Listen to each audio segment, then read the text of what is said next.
Un instante contigo, con Danis Rodríguez.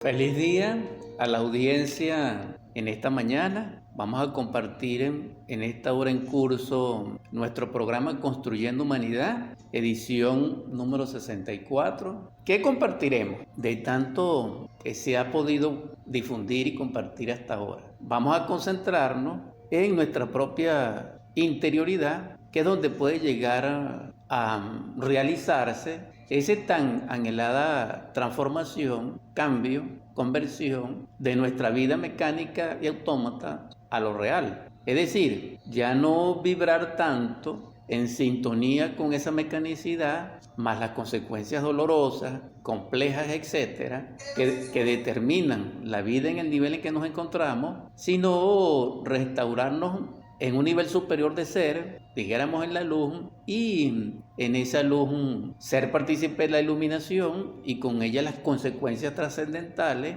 de ese nivel de ser o de esa transformación que nos llevaría a que nuestra vida sea no solamente diferente socialmente hablando, donde podamos superar limitaciones que actualmente no hemos superado porque ignoramos el por qué, sino que logremos también la trascendencia a nivel espiritual. Ese sería construir humanidad en esos niveles, porque sabemos que nuestra vida es infinita en lo que respecta más aún a nuestro estado interior. En esa infinitud necesitamos enseñorearnos y por eso filosóficamente estaba escrito en el templo de Delfos, en el frontispicio de aquel templo, en la entrada, obviamente, aquella frase nocete ipsum, homo nocete ipsum. Quiero recordar o informar que ese nocete es con G, de gnosis,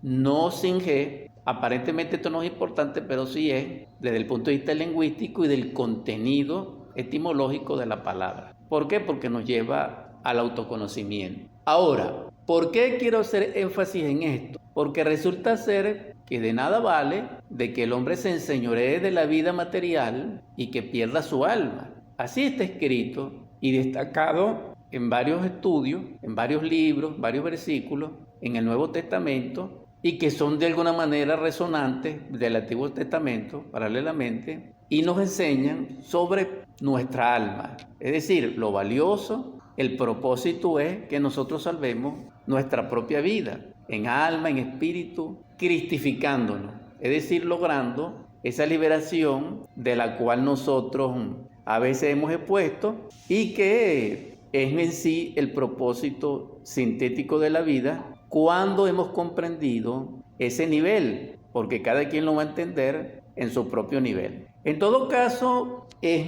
lo que quiero compartir como inquietud. Hay en el Evangelio algo que realmente me conmueve, no solamente a nivel de la impresión que produce la belleza como está planteado, sino también las claves que da Juan, tanto en el Evangelio como en la epístola. Cuando él dice en el Evangelio, en el capítulo 1, en él estaba la vida y la vida era la luz de los hombres. La luz de las tinieblas resplandece y las tinieblas no prevalecieron contra ella. Claramente, no solamente a nivel literal, sino interpretativa, conjugadas ambos, la vida es la luz en Él, porque Él nos dio la vida, porque precisamente la vida es porque Él la hace posible. Cuando decimos Él, obviamente me estoy refiriendo al Logos, al Cristo, que nos salva a través de Jesús de Nazaret. En este caso se conjuga, se une el logo solar en su segunda manifestación, que los hebreos cabalistas llaman Chomak, y que los hindustanes llaman Vishnu, con el tema de la salvación, de la liberación de lo real, de la vida en sí, no solamente como propósito, sino como felicidad, a través de Jesús de Nazaret, que es nuestro Salvador, Redentor también del mundo, y el que devela la enseñanza del drama cósmico públicamente. Ese Jesús tiene una particularidad dentro de nosotros, y esa particularidad es el Jesús íntimo, o nuestro Yeshua particular, que es nuestro Salvador. Ahora, ¿por qué recuerdo esto? Porque la luz crística solar, logoica, es la que nos da la vida y nos mantiene en la vida. Si entendemos eso, debemos comprender que dentro de nosotros, no solamente a nivel espiritual y a nivel del alma, sino también a nivel físico, material, de nuestro cuerpo, nos sustentamos por la luz, porque la luz nos da la vida y nos nutre y nos sustenta. Ahora, esa luz que hay en nosotros tiene una particularidad en cada quien, y que en parte de los otros evangelios dice que como esté tu ojo, está tu vida, está tu alma. Y también se dice, fuera de los evangelios, de que, como dicho popular, de que en nuestros ojos reflejan nuestra vida interna, son las ventanas del alma. Esto implica que nosotros tenemos una naturaleza radiante e irradiante, o sea, que genera luz. Eso lo vemos en los niños, lo vemos cuando los ojos están llenos de rabia, cuando los ojos están llenos de lujuria, de pasión, de odio. Son luces distintas, pero ciertamente tenemos luz que se apaga cuando viene la desencarnación o el sagrado Ruach Karno, como se decía en la antigüedad. Ya no tenemos luz. Entonces, ciertamente somos luz, pero esa luz tiene que ver con la conciencia. Filosóficamente, conciencia y luz es igual. Y si añadimos teológicamente a eso, en ciencia pura, entonces aparece la iluminación, aparece la virtud, aparece el don del Espíritu Santo, que es luz. Entonces el tema sería de luz. ¿Cómo hacemos nosotros para vivir en armonía con la luz?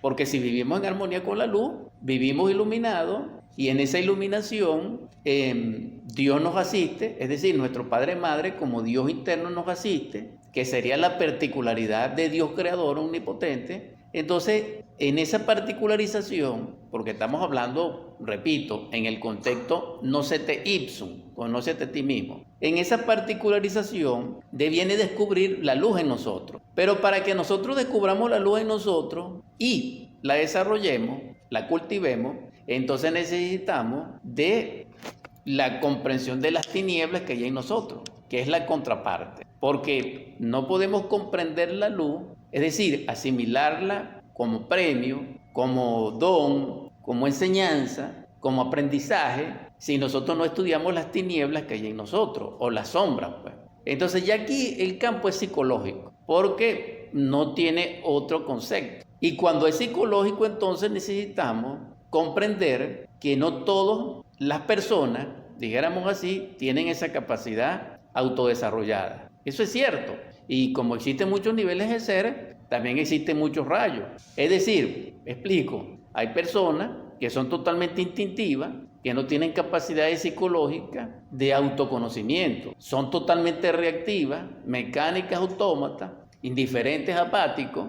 ¿Y qué tipo de autodesarrollo puede tener un nivel de persona así? Entonces vemos que también existe la persona intelectual, que tampoco logra ese estado pero se acerca, pero también vemos personas emocionales, es decir, en el campo ya religioso, místico o teológico, devocionales.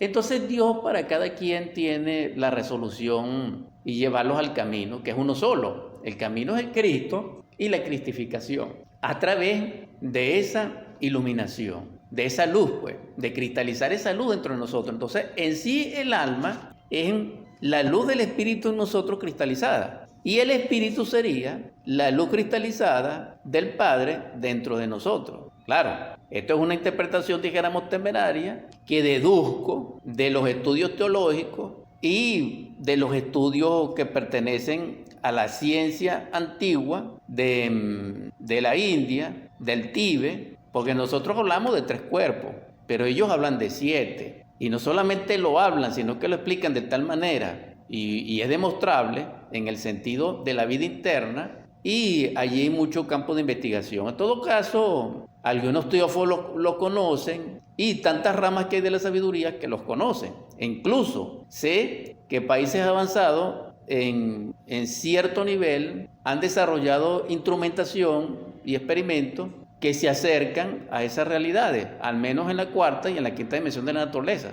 Por eso son 7. Ahora, cuando entendemos que eso no importa, que sean 3, que sean 7, pero que el único camino es la cristificación por el Cristo, y Él es la luz del mundo, y Él es la vida, y Él es el pan, entonces nosotros hemos sintetizado ya o tenemos una síntesis presente de cuál es nuestro trabajo. Entonces, nuestro trabajo es lograr la iluminación en el Cristo. Para lograr esa iluminación en Él, o para cristalizarlo a Él, o para vivir en Él, necesitaríamos entonces la psicología interna, que llamo crística, en ciencia pura, para que podamos autoconocernos y en ese autoconocimiento ver las tinieblas que tenemos, que moran en nosotros, para poderlas disolver, erradicar, eliminar de nosotros. Y eso fue lo que el Cristo llamó en su momento, en su contexto, niégate a ti mismo. Es decir, ese negarse no solamente es en el cuerpo, no solamente es en las dimensionalidades de la no virtud, de los errores, sino también en la dimensionalidad de eso que quiero, de eso que añoro, e incluso de eso que me satisface. Debo negarlo en mí como persona, como yo, como incluso ente social, para que el Cristo pueda morar en mí. Porque para que el Cristo more en nosotros, se requiere que nos neguemos a sí mismos. Y en esa negación está la ciencia psicológica de estudiarnos esas sombras del yo, esas manifestaciones del yo, que internamente son defectos y que producen errores en nuestra vida, no solamente íntima, sino también social, familiar, etc. Y nos tienen como nos encontramos. ¿Cómo nos encontramos? En oscuridad, en confusión, en anarquía, en guerra. ¿Por qué? Porque resulta ser que la guerra no es producto de la luz. La guerra no es producto de países cristianos. Fíjense ustedes, cuando dije de países cristianos, estoy hablando socialmente. Y dije países porque todos los países están en guerra. Si no están en guerra, dijéramos, marcial, en el sentido de bombas, etc., están en guerra psicológica, están en guerras económicas, pero todo es una guerra. Si miramos el vecino, la vecindad, algunos son tienen enemistades, discuten, no se respetan. Bueno, entonces nosotros vemos esa guerra, dijéramos así, en todas partes. A eso me referí. Pues entonces resulta ser que si nosotros tuviéramos un 10% de conciencia crística, digo así porque así lo dicen los seres que saben, no porque yo lo sé, sino porque ellos que han sabido nos han legado esa enseñanza matemáticamente,